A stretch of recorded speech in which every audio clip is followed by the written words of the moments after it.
truth we could see if we had, but if we had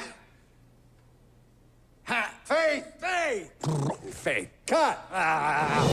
Hail Caesar is directed and written by the duo of the Coen brothers. Now, if you don't know who the Coen brothers are, there's something wrong with you, because they've done really good films such as No Country for Old Men, The Big Lebowski, Fargo. The last movie they wrote was Bridge of Spies, which is currently nominated for an Oscar.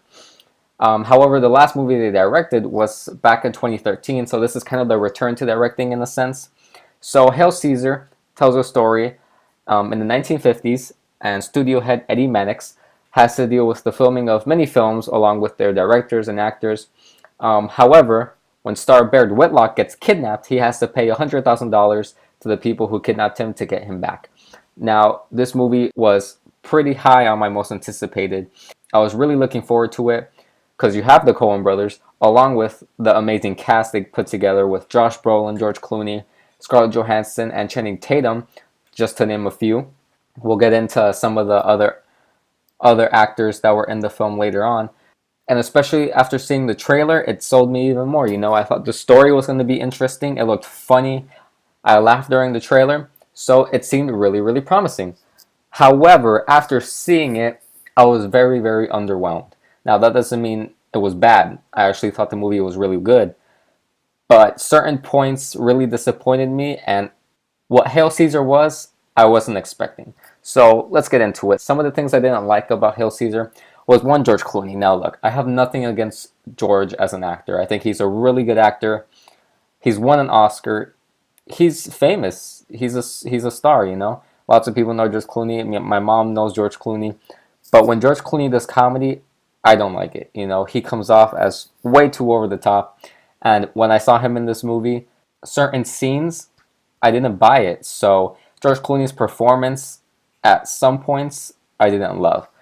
Now, the gripe I have with the movie is the side plots. There are so many characters in this movie, and none of them were developed as much as I hoped.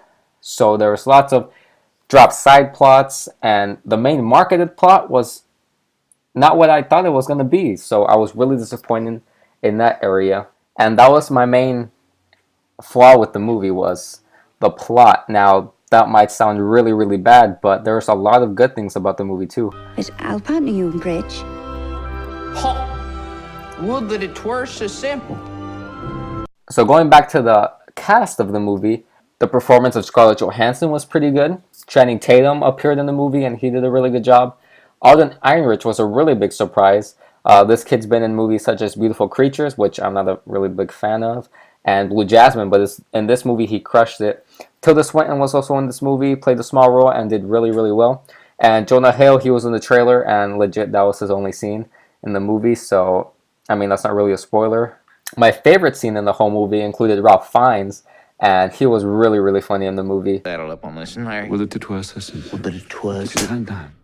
But my favorite performance and part of the whole movie was Josh Brolin. I think his character was the most developed, and he brought the most to the movie, and every time he was on screen, I paid attention, and I really, really loved his performance. So other things I really liked about the movie was the depiction of the 1950s Hollywood. I really, really loved it. The production design was excellent. I loved the costumes. I loved the feel of the movie. The cinematography was also really, really good. It was done by Roger Deakins, who's done movies such as Skyfall. That's the one that pops to mind. So there was a lot of good things about this movie, but the plot line just disappointed me. I actually didn't know what I was going to rate it at first. I had to think for a while because part of me was really confused and sad. Now, before I give you my rating, the Rotten Tomatoes critic rating sits at 79% right now. So the critics aren't hating it, but they're also not loving it as much as I would have thought. But the shocking score is the audience rating, which is at a 48%. Now, that's not surprising at all. I mean, I would see why lots of people didn't like it. Now, my rating for Hail Caesar is an 8.1 out of 10. The story is really the thing I had the most problem with. There are still a lot of things I liked about this movie, but maybe you guys have a different opinion, you know? Let me know in the comments what you thought of Hail Caesar. I know some people that I went to go see it with liked it similarly to me, and others liked it a little bit less. So I'd like to know what you guys thought about Hail Caesar. And if you want to see more videos, click the subscribe button and like the video, please. I'm going to continue to be doing more movie reviews and start some new series on my channel pretty soon. So I hope you guys enjoyed the video and stay tuned for more.